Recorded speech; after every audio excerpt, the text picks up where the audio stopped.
Navegando en aguas profundas.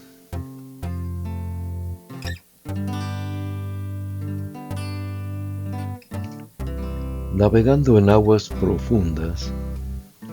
En la Biblia, aguas profundas son un símbolo de desafíos y pruebas, pero también la presencia, el rescate y la promesa de Dios en momentos más difíciles. En Isaías 43:2, cuando pases por las aguas, yo estaré contigo, y si por los ríos, no te anegarán. Cuando pases por el fuego, no te quemarás, ni la llama arderá en ti, porque yo, Jehová, Dios tuyo, el Santo de Israel, soy tu Salvador. A Egipto he dado por tu rescate, y a Etiopía y a Seba por ti. Este mensaje resalta la disposición de Dios para proteger y liberar a su pueblo, incluso a costa de otras naciones. En el contexto histórico, Egipto, Etiopía, Seba representaban potencias importantes, y el hecho de que Dios las entregue en lugar de Israel demuestra su amor incondicional y su deseo de rescatar a su pueblo. Podemos ver algo aquí muy interesante que me llama la atención, y es rescate. Y podemos ver aquí también cómo el amor, ¿verdad?, nos dice en Juan, el Evangelio de San Juan, capítulo 3, verso 16, porque de tal manera amó Dios al mundo, que dio a su unigénito Hijo de Dios, para que todo aquel que en él cree no se pierda, mas tenga vida eterna. Podemos ver que Jesús pagó un rescate por nuestras vidas, porque la desobediencia trae maldición, y el justo, el Cordero de Dios, fue ese precio y dio su vida para rescatarnos. En este caso, Jehová, que es el Padre, Hijo y Espíritu Santo, es el Dios que escogió a un pueblo para manifestar su gloria, su poder, y ese pueblo tenía que vivir en pacto, tenía que vivir en obediencia, y el precio que paga Jehová para que Israel pueda funcionar en esa libertad era Egipto y Etiopía y a Seba. Y aquí nace la pregunta: ¿a quién es que le pagó este precio Jehová? ¿A quién es que le pagó Jesucristo la redención de nuestros pecados? Y en eso es que vamos a elaborar, así es que vamos a continuar.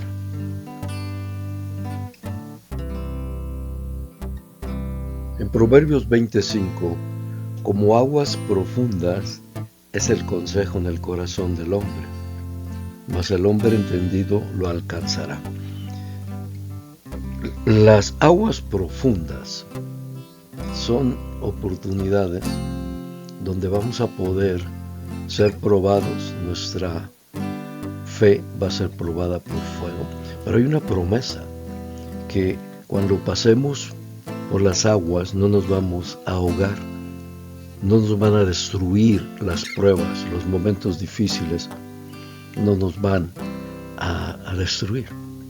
Cuando pasemos por el fuego no nos vamos a quemar, pero es necesario navegar en estas aguas profundas, y la promesa es de que Dios está con nosotros, y hay un precio que pagar, hay un rescate, y ese rescate lo hace Dios. Por eso debemos confiar en que hay una solución en la situación, en la enfermedad, en el momento difícil. Hay un consejo, hay una salida, hay una estrategia, hay un momento, pero tenemos que buscarlo. Dice, como aguas profundas es el consejo en el corazón del hombre. La presencia de Dios dentro de tu vida te va a enseñar, la unción te va a enseñar. En Job 1:6, un día vinieron a presentarse delante de Jehová los hijos de Dios, entre los cuales vino también Satanás. Y dijo Jehová a Satanás, ¿de dónde vienes? Respondiendo Satanás a Jehová, dijo, de rodear la tierra y de andar por ella. Y Jehová dijo a Satanás, ¿no has considerado a mi siervo Job, que no hay otro como él en la tierra, varón perfecto, recto, temeroso de Dios y apartado del mal? Aquí quiero presentar, ¿verdad?, en qué baso en que hay un rescate. ¿A quién se le paga ese rescate? Algo interesante, fíjate. Dios es un Dios justo y Él puso a Adán y Eva en una posición de victoria, en una posición para tener comunión con Él, con Dios. Pero vino la serpiente, Satanás, y los reta, les siembra una duda de que con que dice Dios, porque así es como trabaja la duda, así es como trabaja la mentira, la diluye Satanás para poderte engañar y poderte seducir. Y logró su objetivo, engañó a Adán y engañó a Eva, y ahí pues cayó, el hombre y la mujer cayeron de la gracia de Dios y entró la maldición. Por eso era necesario que viniera Jesús y nos rescatara. Y en este caso Jehová escoge a Israel y va a darle un rescate. O sea, yo como lo entiendo, guerra de altares. Dios tiene su altar, Satanás tiene su altar. Dios tiene su pueblo, su gente, que lo adora y que lo sirve. En este caso, Jesús, pues tiene su iglesia, que lo sirve, que lo ama, que lo representa. Y podemos ver algo muy interesante, que Dios, Jehová, hace un reto a Satanás de que Job es un hombre justo. Dios confiaba en Jehová. Dios confía en nosotros. ¿Tú crees que Dios confía en ti? ¿Que podría permitir que Satanás te ataque y tú no lo traiciones, tú no blasfemes, sino que salgas adelante y reconozcas que solamente es una prueba? Muy interesante, ¿no? Muy interesante. Aquí podemos ver con más claridad lo que yo le llamo guerra de altares.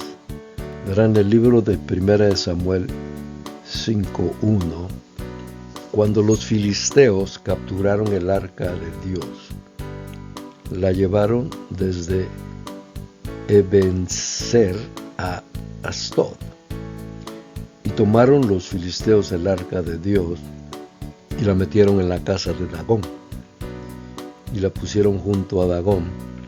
Y cuando al siguiente día los de Asdod se levantaron de mañana, he aquí que Dagón postrado en tierra delante del arca de Jehová, y tomaron a Dagón y lo volvieron a su lugar. O sea, los filisteos habían ganado una batalla por la desobediencia de los israelitas. Dios remueve su cobertura, porque si queremos tener cobertura de Dios, tenemos que obedecer a Dios, tenemos que adorarlo, honrarlo, y Dios nos va a proteger. Pero cuando tomamos decisiones rebeldes, como tomaron en este caso, pues Dios quita su protección. El arca es un símbolo de la presencia de Dios, que Dios se la mostró a Moisés, que hiciera una réplica exactamente como está en el cielo. Dios Padre le mostró a Moisés cómo era el arca. Y el arca era un símbolo de la presencia de Dios. Los filisteos la secuestran al arca y la llevan al templo de este dios Dagón. Este dios Dagón, según lo que pude indagar, los filisteos lo consideraban dios del grano y del agua, por eso se ve como un pez. Y pues pusieron el arca adentro de la casa de Dagón. ¿Y qué crees que pasó? Pues Dagón fue tumbado al piso y los adoradores de este dios falso pues vienen y lo ponen de nuevo de pie, y pasa esto.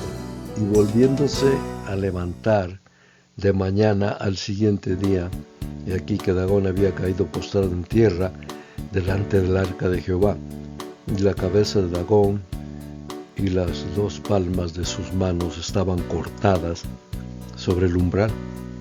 Habiéndole quedado a Dagón el tronco solamente, por esta causa, los sacerdotes de Dagón y todos los que entran en el templo de Dagón no pisan el umbral de Dagón en Asdod hasta hoy.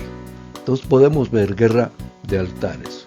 El arca, la presencia simbólica de Dios, no permitía que pusieran a un ídolo a su lado, y ese ídolo, pues Dios lo rompió, lo tiró.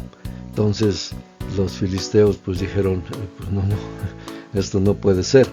Entonces llevan el arca a otro lugar, fuera de ahí, pero pasa otra vez lo mismo. Entonces a fin de cuentas la devuelven a Israel, porque se dan cuenta que no pueden. Dios, Jehová, es el Dios verdadero. Los ídolos son demonios que tienen, ¿verdad?, un pacto. Hay un altar, el altar de Dios, el altar de Satanás. Existe, es real. Dios tiene su pueblo que lo adora, Satanás tiene su pueblo que lo adora. Hasta hoy en día es clara esa visión. Guerra de altares.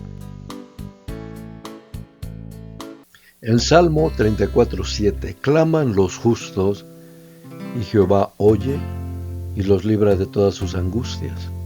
Muchas son las aflicciones del justo, pero de todas ellas le librará Jehová. Algo muy interesante de notar, que los justos no estamos exentos de pruebas, de momentos difíciles, como el tema, ¿verdad?, navegando en aguas profundas. En esas aguas profundas va a haber momentos difíciles, puede haber enfermedades, puede haber situaciones económicas donde van a probar nuestra fe, la van a pasar por fuego. ¿Y por qué Dios prueba nuestra fe?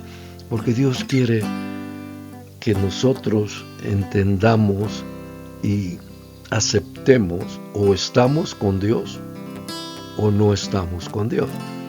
Cuando todo es paz, tranquilidad, pues no hay decisiones fuertes que hacer, pues todo está tranquilo. Pero cuando vienen momentos, cuando nos mueven el petate, cuando nos ponen en una situación donde tenemos que decidir, ¿o sirvo a Dios o solamente estoy buscando un beneficio? Y estoy buscando a ver qué obtengo yo de esta relación con Dios, y no hay compromiso, no hay entrega, no hay amor, no hay reverencia, no hay sobre todo esa comunión con Él. Pues cuando llegan estas pruebas difíciles, pues no vamos a entrarle, nos vamos a echar para atrás. Pero debemos confiar que la promesa es que cuando pasemos por el fuego, no nos vamos a quemar. Cuando pasemos por las aguas, no nos vamos a ahogar. ¿Por qué? Porque Dios es nuestro Salvador. Tenemos que confiar en Él. Dios es nuestro Dios. ¿Pero tú confías en Dios? Dios confía en ti, Dios confía en mí. Y ahí es donde se va a saber, en las aguas profundas se va a saber si verdaderamente confiamos en Dios o solamente es una apariencia, es una conveniencia, es un momento de emoción donde decimos que servimos a Dios, pero cuando viene una prueba, cuando viene un momento difícil, simplemente nos salimos. Así no se puede. Van a venir aflicciones, pero la promesa es que muchas son las aflicciones del justo, pero de todas ellas le librará Jehová. Eso a mí me dice, ¿sabes qué? Pues vamos a entrarle al fuego. No me voy a quemar. Vamos a pasar por las aguas. No me voy a ahogar. Vamos a observar este dibujo muy interesante y luego vamos a estudiar la Biblia y vamos a ver lo que nos dice la palabra de Dios.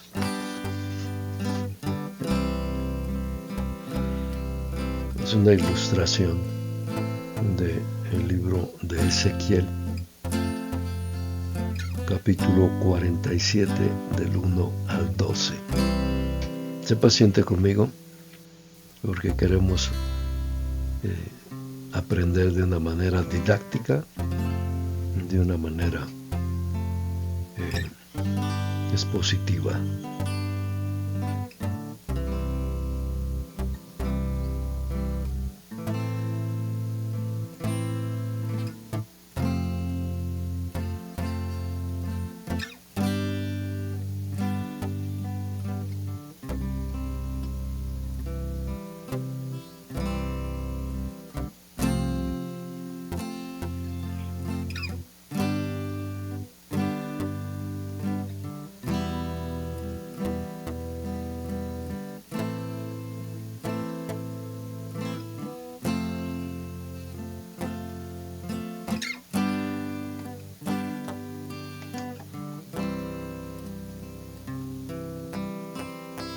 El libro de Ezequiel 47, 1 al 12, nos describe una visión impresionante que el profeta Ezequiel tiene sobre un río que fluye desde el templo de Dios.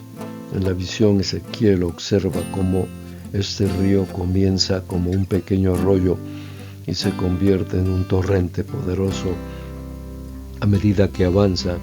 Y este río tiene árboles fructíferos, crecen a sus orillas, y estos árboles producen frutos abundantes cada mes, y sus hojas tienen propiedades medicinales. La visión representa la bendición y la restauración de Dios, mostrando cómo sus promesas transforman, revitaliza todo lo que toca. Podemos ver en la imagen, ¿verdad?, que hay un torrente de agua, hay un río que sale del templo, y Ezequiel observa, y viene un varón, un ángel, un representante de Dios, y trae un cordel y mide 1000 codos, y a los 1000 codos la profundidad del agua llega a los tobillos de Ezequiel. Después vuelve a medir este varón otros 1000, y la profundidad de este río, de este fluyente de agua, le llega a las rodillas a Ezequiel. Después vuelve a medir y le llega a los lomos. Después vuelve a medir y le llega hasta la parte donde ya no puede, solamente nadando. Nos podemos aquí observar algo, que este río, por donde pasa, va trayendo vida, va trayendo sanidad, va trayendo provisión, va trayendo bendición. Y es necesario, es un proceso que Ezequiel está aprendiendo, que hay que introducirse en este río para recibir la bendición. Y empieza con los tobillos, va a las rodillas, a los lomos, y luego hay que sumergirse por completo en la presencia de Dios, en su Santo Espíritu. Y ahí es que va a haber paz y ahí va a haber bendición. Lo interesante, fíjate, que este río va hacia Araba. Araba es un lugar ahí en Israel que se refiere a una llanura desértica mencionada en varios pasajes. Su nombre proviene del hebreo Arab, que significa llanura o valle. Se describe como una región plana situada entre montañas y está ubicada al este del Mar Muerto y al oeste del Golfo de Aqaba. Aquí yo puedo ver algo muy interesante, que este río sale del templo y va a un lugar desértico, pero a su paso de esta agua todo se sana, todo se vuelve una bendición y produce vida, produce prosperidad. Pero para poder uno como persona, Ezequiel, para poder él disfrutar de esta bendición, tenía que sumergirse en el río. Y ahora nosotros tenemos que sumergirnos en la llenura del Espíritu Santo. No podemos ser solamente espectadores, solamente estar ahí viendo a ver qué pasa, sino tenemos que ser parte del propósito de Dios. Y algo muy importante también menciona que los pantanos y las lagunas no fueron sanadas, siguieron siendo saladas. Yo saco aquí una conclusión, fíjate. O sea que la bendición, la presencia de Dios va a ser visible, pero hay que tomar una acción. Te tienes que introducir o simplemente observar y no vas a recibir lo que Dios tiene para ti. Tenemos que comprometernos, si no solamente seremos espectadores y nos vamos a perder la oportunidad de fluir en ese río que trae vida y que trae paz. Conclusión. En la Biblia, aguas profundas son un símbolo de desafío y prueba, pero también la presencia, el rescate y la promesa de Dios en los momentos más difíciles. Tenemos que navegar en aguas profundas. Ahí está la bendición, amigo, amiga que me escuchas, hermano, hermana que me escuchas. Tenemos que introducirnos, recibir la llenura del Espíritu Santo, que se pueda manifestar. Ahí vamos a poder ver el poder, la gracia, la fuente inagotable de vida. La vamos a poder ver cuando estamos en aguas profundas. Sí, va a haber momentos difíciles, de prueba, de aflicción, pero ahí está el apoyo, ahí está la respuesta, ahí está la ayuda de Dios. Ahí vamos a tener comunión con Dios. ¿Dónde? En las aguas profundas. Número 2, Isaías 43:3. Porque yo, Jehová, Dios tuyo, el Santo de Israel, soy tu Salvador. A Egipto he dado por tu rescate, a Etiopía y a Seba por ti. Dios nos ama de una manera tan grande que dio a Jesucristo, al Cordero de Dios, en rescate. Aquí está dando Dios por Israel, está dando a Egipto y a Etiopía y a Seba. ¿A quién? A Satanás. Tenemos dos altares, el altar de Dios y el altar de Satanás. Ahora, por favor, no me tomen a mal, no es que Dios sea un Dios que discrimina y solamente favorece a un grupo. Hay un precio que pagar. Si podemos notar, si tú observas la historia de Israel, te vas a dar cuenta que Dios los escogió para que fuera un pueblo que manifestara a un Dios vivo y poderoso. Las otras naciones, observa, solamente observa. No es cosa de inventar.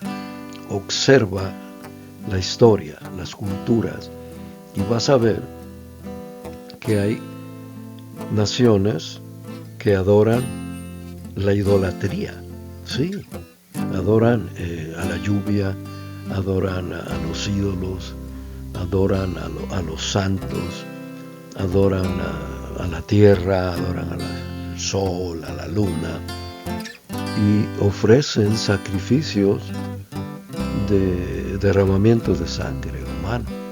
Dios escogió a Israel para manifestar su gracia, su amor, su fuente inagotable, pero eso requiere obediencia, requiere compromiso, como lo mismo pasa con la iglesia. Los que hemos recibido a Jesús y que hemos sido perdonados y Él nos ha rescatado porque Él pagó el precio.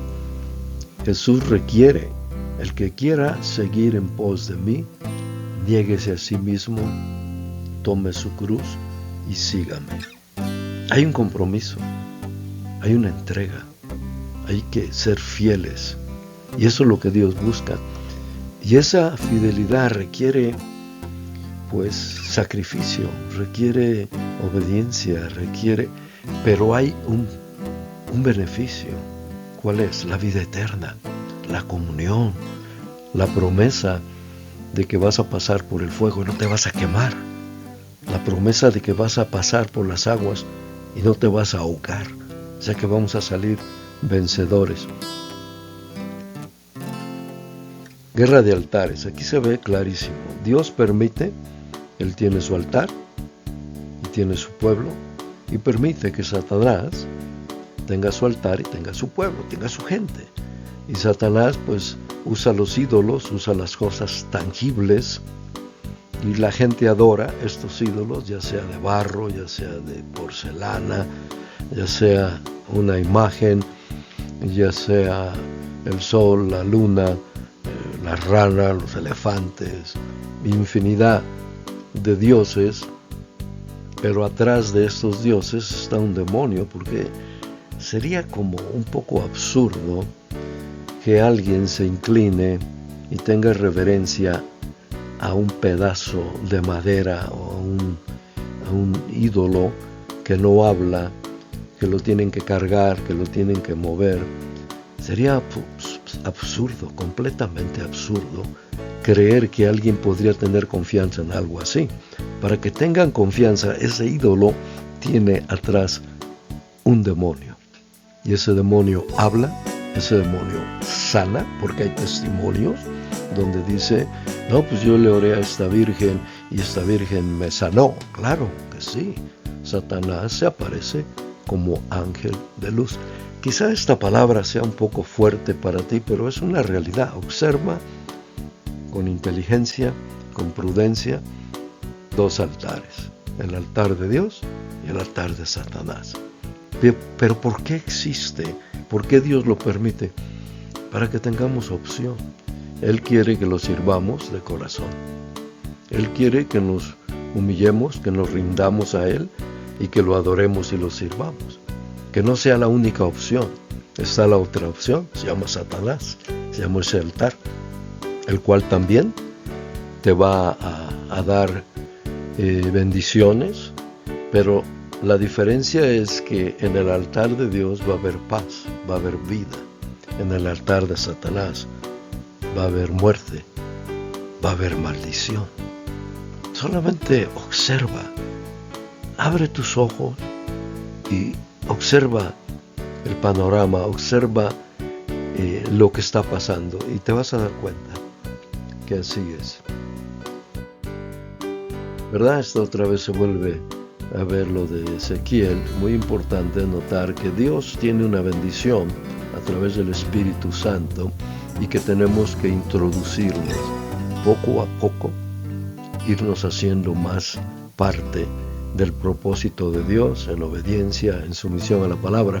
Y ahí, en ese río, va a haber vida, va a haber sanidad, va a haber provisión, va a haber lo que buscamos, la paz, la sanidad. Pero tenemos que meternos, introducirnos. Si solamente observamos, no vamos a ver lo que Dios tiene para nosotros. No lo vamos a poder experimentar porque solamente somos espectadores. Y Dios quiere que no seamos solamente oidores, sino hacedores. Y ahí es donde se puede disfrutar de esa bendición. ¿Va a haber momentos difíciles? Sí. ¿Va a haber momentos de prueba, de aflicción? Sí. Pero la promesa es de que Dios estará con nosotros como un poderoso gigante. Y podemos escoger el río, el Espíritu Santo, o podemos escoger los pantanos, los lagos, donde hay también cierto placer, pero hay maldición, no hay vida. La vida está en el altar de Dios. Gracias, suscríbete. Dios te bendiga mucho. Deseo que puedas triunfar. Recuerda que Cristo viene pronto y viene a rescatar una iglesia que viva en obediencia a Dios.